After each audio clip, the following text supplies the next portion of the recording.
वचन में जब आप पढ़ेंगे ना, वो कहता है कि वो हमको हंसमुख कर देता है। हालेलुया।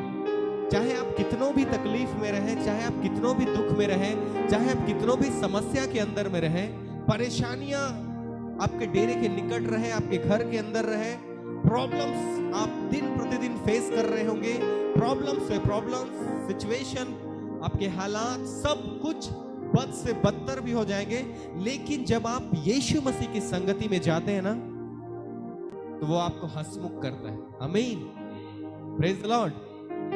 और ये कब होता है?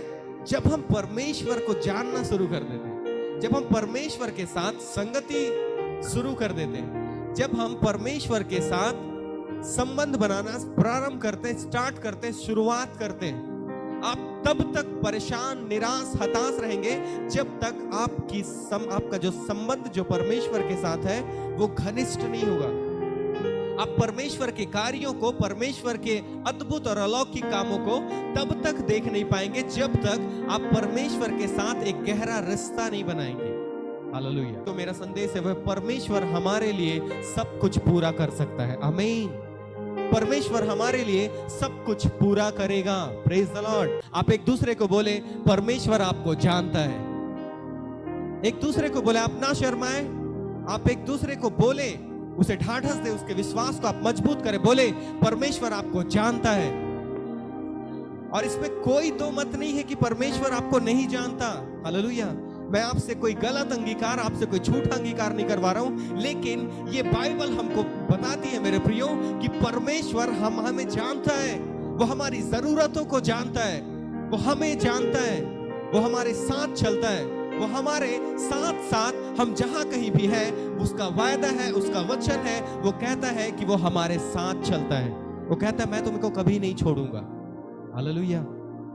परमेश्वर हमारी जरूरतों को जानता है, जिसके लिए हम दिन रात परेशान रहते, दिन रात हम सोचते रहते, ये चीजें कैसे होंगी, ये परिस्थितियां कैसे बदलेंगी, ये घर कब बनेगा, ये जॉब कब लगेगा, ये शादी कब होगी, ये पढ़ाई कब कंप्लीट होगा, ये नौकरी कब मिलेगी। आप जिन जिन बातों के लिए चिंता करते हैं ना, परमेश्वर का वचन कहता है कि मैं तुम्हारे मन को जांचता हूं, मैं तुम्हारे हृदय को जानता हूं, कहता है। हालेलुया। तो मेरा जो संदेश है मेरे प्रियो, परमेश्वर आपके लिए सब कुछ को पूरा करेगा। बोलिए आमीन। परमेश्वर आपके लिए सब कुछ पूरा करेगा। अपने पड़ोसी से बोलिए, आप अपने बगल वाले से बोलिए कि परमेश्वर आपके लिए सब कुछ पूरा करेगा। बोलिए, परमेश्वर आपके लिए सब कुछ पूरा करेगा। परमेश्वर आपके लिए सब कुछ पूरा करेगा। आमीन, हालेलुया। और इसलिए मेरे प्रियो, हमको परमेश्वर की आराधना करना है, परमेश्वर की उपस्थिति में रहना है। और जब आप और मैं परमेश्वर की उपस्थिति में रहेंगे ना, तब हम परमेश्वर के कामों को अपने जीवन में देख पाएंगे। यदि आप सेवा करना चाहते हैं, आप परमेश्वर के साथ अपने संबंध को गहरा करिए, परमेश्वर की उपस्थिति आपके जीवन में आएगी और आप अपने जीवन में देख पाएंगे कि परमेश्वर आपको अब क्या कर रहा है, बढ़ा रहा है। आपकी प्रार्थनाएं बढ़ेंगी, आपका वचन बढ़ेगा, आपकी पवित्रता बढ़ेगी, आपका विचार बदलेगा, सब कुछ नया होता जाएगा। आमीन। Thank you Jesus. निकालेंगे यिर्मयाह की पुस्तक 38 अध्याय उसका 6 वचन को।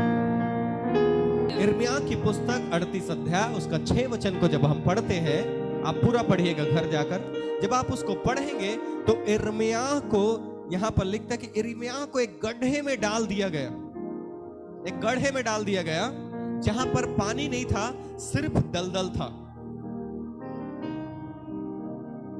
मैं आपको बताना चाहता हूं, यिर्मयाह को परमेश्वर ने चुना था। जब आप यिर्मयाह के वचन, यिर्मयाह के विषय में पढ़ेंगे, यिर्मयाह को परमेश्वर ने क्या किया था, मां के गर्भ से ही उसका अभिषेक कर दिया था। हालेलुया। ये यिर्मयाह एक प्रोफेट था, एक भविष्यवक्ता था, जिसको परमेश्वर ने अपने कामों के लिए नियुक्त किया था। मैं आपको बता दूं मेरे प्रियो, परमेश्वर आपकी और मेरी फिक्र करता है। यहां पर देखिए, परमेश्वर के राज्य के बारे में प्रचार करते करते, परमेश्वर के वाणी को, परमेश्वर की चेतावनियों को लोगों को बताते बताते वो उसके ऊपर इतना विरोध होता है। यिर्मयाह के विषय में जब आप पढ़ेंगे, आपको पता चलेगा कि जहां जहां यिर्मयाह ने परमेश्वर के वचनों को बताया, परमेश्वर के बारे में लोगों को बताया, मन फिराव के लिए उन्होंने लोगों को बताया। वहां यिर्मयाह को लोग क्या करते थे? विरोध करते थे। इन दिनों में आप सुन रहे होंगे बहुत सारे विरोध हो रहे हैं जगह जगह पर, हालेलुया। लेकिन फिर भी यिर्मयाह चुप नहीं रहा, फिर भी यिर्मयाह पीछे नहीं हटा, फिर भी यिर्मयाह अपने घर नहीं चला गया, लेकिन वो उस दौड़ में वो दौड़ रहा था, हालेलुया। आज आपके और मेरे जीवन में भी मेरे प्रियो कई बार ऐसी गड्ढे जैसी परिस्थिति हमारे जीवन में आ जाती है, जहां से हमको ऐसा सोचना पड़ता है, जैसे ऐसा लगता है कि प्रभु अब मैं क्या करूं। यिर्मयाह को गड्ढे के अंदर में डाल दिया गया, जहां सिर्फ दलदल था, पानी नहीं था, और वो दलदल में क्या हो रहा था? वो धंस रहा था। हो सकता है आज आपके जीवन में कई ऐसी परिस्थितियां होंगी जिसमें आपको ऐसा लग रहा होगा कि अरे ये प्रॉब्लम मेरे जीवन में खत्म ही नहीं हो रहे, बल्कि ये प्रॉब्लम मुझ पर और ज्यादा हावी हो रहे हैं। आप उसमें और धंसते हुए चले जा रहे हैं। अरे ये मेरी परिस्थितियां खत्म नहीं हो रही है, ये मेरी बीमारी ठीक होने के बजाय ये क्या हो रही है कि ये बीमारी मेरी और बढ़ती जा रही है। अब कई बार ऐसी परिस्थिति आपके जीवन में आते होंगे मेरे प्रियो, लेकिन मैं आपको बता दूं, यहां पर यिर्मयाह के लिए एक जीवन में कभी ना भूलने वाला एक अनुभव आ गया, हालेलुया। यिर्मयाह के जीवन में कभी नहीं भूलने वाला एक अनुभव उसके जीवन में आया, जो उस अनुभव को अपने जीवन में वो कभी भूल नहीं पाएगा। एक तरफ हो सकता है मेरे प्रियो, यहां पर देखिए, यिर्मयाह को जब गड्ढे में डाला गया, यिर्मयाह किसका काम कर रहा था? वो परमेश्वर का काम कर रहा था। किसकी आज्ञा को मान रहा था? वो परमेश्वर की आज्ञा को मान रहा था। कई बार मैं आपको बता दूं, आप जितना ज्यादा परमेश्वर की संगति में आएंगे, आप जितना ज्यादा परमेश्वर की कनेक्टिविटी में बने रहेंगे, आप जितना ज्यादा परमेश्वर के साथ दिन प्रतिदिन चलेंगे, उतना ही ज्यादा शत्रु आपके जीवन में प्रॉब्लम्स को लेकर आएगा, हालेलुया। आप इस बात को कभी मत भूलिए। आप जितना ज्यादा परमेश्वर के साथ बढ़ना चाहेंगे, आप जितना ज्यादा परमेश्वर के साथ चलना चाहेंगे, उसकी चेतावनियों को मानने के लिए उसका भय अपने जीवन के अंदर में रखेंगे, जितना ज्यादा आप ट्राई करेंगे, प्रयास करेंगे, उतना ज्यादा शत्रु आपके जीवन में प्रॉब्लम्स को क्रिएट करेगा, ताकि आप अपने कदम को रोक लें परमेश्वर के साथ चलने के लिए। और शत्रु आपको परेशान करेगा, शत्रु आपको निराश करेगा। ये वचन प्रचार कर रहे यिर्मयाह, और लोग इसको गड्ढे में डाल दिए। परमेश्वर इतना सामर्थी है, परमेश्वर इतना महान है, वो अद्भुत रीति से काम करने वाला परमेश्वर है, लेकिन यिर्मयाह के लिए परमेश्वर आया नहीं, उसको रोका नहीं, लोगों को रोका नहीं कि उसको गड्ढे में जाने से रोक ले। परमेश्वर रोक सकता था, लेकिन नहीं रोका। क्यों पता है? क्योंकि वो अनुभव यिर्मयाह के जीवन में फिर कभी नहीं आ पाता, हालेलुया। आज हो सकता है बड़ी तकलीफ होंगी आपके जीवन में, आप आराधना कर रहे हैं, आप प्रार्थना कर रहे हैं, कोई जवाब नहीं मिल रहा, कोई उत्तर नहीं मिल रहा है, प्रयास कर रहे हैं, आप दिन प्रतिदिन मेहनत कर रहे हैं, कोई प्रतिफल नहीं हो रहा है, बनते काम बिगड़ जा रहे होंगे, आपको समझ नहीं आ रहा होगा। लेकिन आज मैं आपको बता दूं मेरे प्रियो, जब यिर्मयाह को लोगों ने गड्ढे में डाला, तो परमेश्वर ने एक तरफ उसको निकाला भी है, हालेलुया। यिर्मयाह को गड्ढे में डाल दिया गया, और वो दलदल में क्या हो रहा था? वो फंस रहा था। वो अंदर धीरे धीरे धीरे वो दलदल में फंसता चला जा रहा था, अंदर जा रहा था। हो सकता है कुछ समय के लिए यिर्मयाह को लगा होगा कि अब मेरा सेवकाई यहीं पर खत्म हो चुका है। आपको लग रहा होगा कई बार आपके जीवन में आपकी परिस्थितियों को देखकर कि शायद मुझे अब इस बीमारी के लिए प्रार्थना करनी छोड़ देनी चाहिए, क्योंकि मुझे अब कोई आशा नहीं है। मुझे अपने जॉब के लिए प्रार्थना करना छोड़ देना चाहिए, क्योंकि इस जॉब के लिए अब मुझे कोई आशा नहीं है।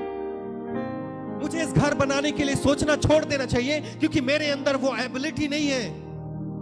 आज इन दिनों में हो सकता है आप विपरीत परिस्थितियों से गुजर रहे होंगे, हालात आपके बिगड़े हुए होंगे, आपको लग रहा होगा अब सब कुछ खत्म हो गया, अब ये चीजें मेरे जीवन में अब हो नहीं सकती, क्योंकि मैं दलदल के अंदर में हूं और मैं उस दलदल में धंसते चले जा रहा हूं। कई बार ऐसा होता है मेरे प्रियो, आप अपने जीवन में कुछ पापों को छोड़ नहीं पाते। आपको लगता है कि मैं इसी पाप में, शायद इसी पाप में मैं रहूंगा, क्योंकि ये मेरे लिए कठिन है, कि मैं इस पाप से बाहर नहीं आ सकता, क्योंकि मैं तो इस पाप में दिन प्रतिदिन क्या करता जा रहा हूं? धंसते चले जा रहा हूं। मैं तो इस पाप में दिन प्रतिदिन और चले जा रहा हूं। मैं तो प्रार्थना करने आ रहा हूं, मैं तो चर्च आ रहा हूं, मैं सब कुछ कर रहा हूं, मैं प्रयास भी कर रहा हूं, लेकिन मेरे जीवन में मैं इस पाप पर विजय नहीं पा रहा हूं, इसलिए मैं धंसते चले जा रहा हूं, अब मेरे पास कोई आशा नहीं।